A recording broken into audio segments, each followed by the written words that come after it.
अस्सलाम वालेकुम। मैं हूं ग्रामर वाला। अच्छा बच्चों, आज हम सीखेंगे आर्टिकल्स। ठीक है, आर्टिकल्स के कितने टाइप्स होते हैं और कौन से आर्टिकल को कहाँ पे इस्तेमाल किया जा सकता है, उनका प्रॉपर यूजेज, ये सारी चीज़ें हम इसी वीडियो में सीखेंगे। तो एंड तक ज़रूर देखिएगा और चैनल को ज़रूर सब्सक्राइब करें, क्योंकि ग्रामर से रिलेटेड बहुत सारी अभी वीडियोस और भी आनी है, ताकि आपको आपके जो ग्रामर के स्किल्स हैं उनको इन्हांस किया जा सके। अच्छा, सबसे पहले हम देखेंगे आर्टिकल्स के टाइप्स कितने। मेनली आर्टिकल्स के दो टाइप्स होते हैं। ठीक है, सबसे पहला नॉन डिफाइनिंग आर्टिकल्स और डिफाइनिंग आर्टिकल्स। अब हम ये सीखेंगे कि नॉन डिफाइनिंग आर्टिकल्स क्या होते हैं और उनको नॉन डिफाइनिंग क्यों कहा जाता है, और उसके बाद डिफाइनिंग आर्टिकल्स क्या होते हैं और उनको डिफाइनिंग आर्टिकल्स क्यों कहा जाता है। याद रखिएगा कि नॉन डिफाइनिंग आर्टिकल्स दो होते हैं, दो तरह के। एक होता है ए, या जिसको अ भी पढ़ते हैं हम, एन भी पढ़ते हैं, आपकी मर्जी। ए और अ दोनों पढ़ते हैं। उसके बाद दूसरा होता है एन। ठीक है, ये दो होते हैं, ए एंड एन। इन दोनों को नॉन डिफाइनिंग आर्टिकल्स कहा जाता है। नॉन डिफाइनिंग का मकसद ये है कि जब भी हम ये दोनों आर्टिकल्स यूज़ करते हैं कहीं पे भी, किसी भी कॉमन नाउन से पहले, तो हमें ये ज़रूरी नहीं कि हम जो नाउन जिसकी बात कर रहे हैं या जिस वर्ड की बात कर रहे हैं उसको डिफाइन किया जाए। ठीक है, ये नेसेसरी नहीं है। जैसे कि यहाँ पे दो सेंटेंसेस लिखे हुए हैं, एन एग वॉज ब्रोकन। ठीक है, ये बिल्कुल कंप्लीट और सही सेंटेंस है, इसमें कोई भी मिस्टेक नहीं है। दूसरा है अ बॉय फेल डाउन। ठीक है, अब ये दो जो लिखे हैं मैंने सेंटेंसेस, इसमें हम समझ सकते हैं कि एन कहाँ पे लगाते हैं और ए कहाँ पे लगाते हैं। वैसे अगर हम आम जो ऑर्डिनरी बातें हैं लोगों की, उनके हिसाब से बात करेंगे तो ए एन वहाँ पे लगाया जाता है जो भी वर्ड जो है किसी भी इससे वॉवल से स्टार्ट होता हो तो उसके साथ हम एन लगाते हैं। लेकिन ये गलत बात है, इस तरह से नहीं होता, क्योंकि कुछ वर्ड्स ऐसे हैं जिनके साथ वॉवल लगा होता है लेकिन हम वहाँ पे एन नहीं इस्तेमाल कर सकते। वॉवल 5 होते हैं, ए आई ओ यू।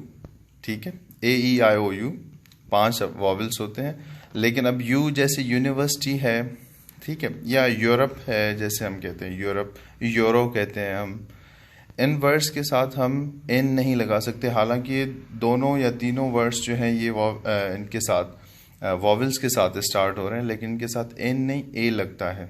इसकी वजह ये है क्योंकि हमें जो एन का इस्तेमाल है वो गलत पढ़ाया गया है या गलत सीखा है हमने। एन का इस्तेमाल एन को वहाँ पे इस्तेमाल किया जा सकता है जहाँ पे किसी भी कॉमन नाउन का जो साउंड है वो वॉवल होना चाहिए।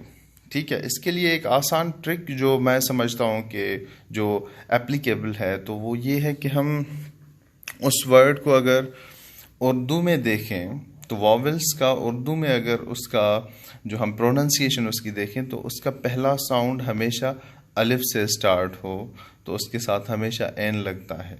ठीक है, अलिफ से स्टार्ट होना चाहिए। ये ट्रिक जो है मैं समझता हूँ कि एप्लीकेबल है, बहुत सारी जगहों पे आपको का काम आ सकती है। वैसे वॉवल साउंड जो होते हैं वो भी अलिफ से स्टार्ट होते हैं, जैसे आ ए ओ, इस तरह के जो साउंड्स होते हैं वो वॉवल साउंड्स कहलाते हैं, उनके लिए एन इस्तेमाल होता है। ए कॉन्सोनेंट जो साउंड्स होते हैं उनके लिए इस्तेमाल होता है। मींस जैसे जो अलिफ के अलावा साउंड्स होते हैं लैंग्वेज में, उनके साथ ए इस्तेमाल होता है। ठीक है, तो इन दोनों का इस्तेमाल हम इसी तरह से करेंगे तो इंशाल्लाह हमारी गलती नहीं होगी। उसके बाद आता है डिफाइनिंग आर्टिकल। डिफाइनिंग आर्टिकल एक ही होता है, उसको हम द कहते हैं, दी भी कहते हैं, द भी कहते हैं, आपकी मर्जी है जो भी कहें। ठीक है, अब इसको डिफाइनिंग आर्टिकल इस वजह से कहते हैं कि ये जिसके साथ भी लग गया तो ये आपको मजबूर कर देगा कि उस चीज़ को डिफाइन कर। जैसे कि पीछे हमने लिखा था an egg was broken.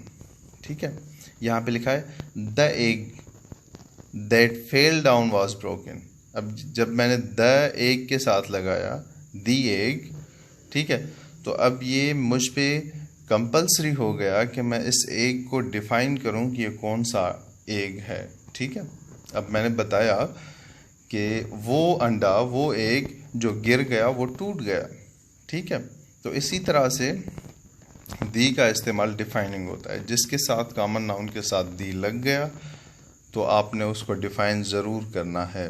The egg that fell down was broken. उसके बाद दूसरा है the jug that we bought was lost. ठीक है, इसको हम इस तरह से कर सकते हैं। अब इसमें जग के साथ मैंने द लगाया है, द के बाद उसको मैंने डिफाइन किया है दैट वी बॉट। अब कौन सा जग था जो हमने ख़रीदा, ठीक है, वो गुम गया। इस तरह से जब भी आप द का इस्तेमाल करेंगे तो उस कॉमन नाउन को या उस वर्ड को आप ज़रूर डिफ़ाइन करेंगे कि वो कौन सी बला है। ठीक है, अगर आपने डिफ़ाइन नहीं किया तो आपका सेंटेंस गलत हो जाएगा।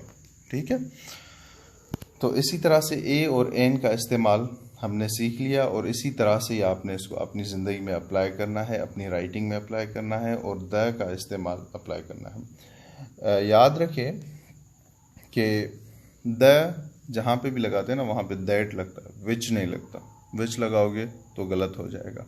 अब दैट और विच का क्या इस्तेमाल होता है, इस पे मैं एक वीडियो बनाऊंगा जिसको आप देख के इन दैट और विच मीन्स द के साथ दैट लगाना है तो विच किसके साथ लगाना है, ये दोनों चीज़ें आप समझ लोगे।